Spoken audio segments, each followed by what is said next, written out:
কাজের থেকে যেই না বাড়ি আসলাম অমনি আমার কাছে ফোন আসলো নায়িকা থেকে। আমার পার্সেলটা চলে এসেছে। আমি দৌড়ে দৌড়ে গিয়ে পার্সেলটা নিয়ে আসলাম, আর নিয়ে এসে ঘরে তো ঢুকলামই না, বাইরে সিঁড়িতে বসে পড়লাম পার্সেলটা সিন করার জন্য। কেননা আমি লিপস্টিক অর্ডার করেছিলাম, ইনসাইটের লিপস্টিক। আমার ইনসাইটের লিপস্টিক ভীষণ ভালো লাগে। অন্যান্য অ্যাপসে না ইনসাইটের লিপস্টিকটা ঠিকঠাক অ্যাভেলেবেল থাকে না, তার জন্য আমি নাইকাতেই অর্ডার করেছিলাম। নাইকাতে আমি এই ফার্স্ট টাইম অর্ডার করেছি। আমাকে না ভীষণ মশা কামড়াচ্ছিল, মশাগুলো এত ডিস্টার্ব করছিল তোমাদের কি বলবো।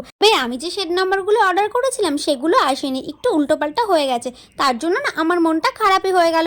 আর মন খারাপ করে কি করা যাবে, তখন রিটার্ন পলিসি অ্যাভেলেবেল ছিল কোন, আমি সেটা দেখে নেইনি। যাই হোক, কালারগুলো মোটামুটি এসেছিলো, তোমাদেরকে দেখাচ্ছি, দেখো এরকম কালারগুলো এসছে।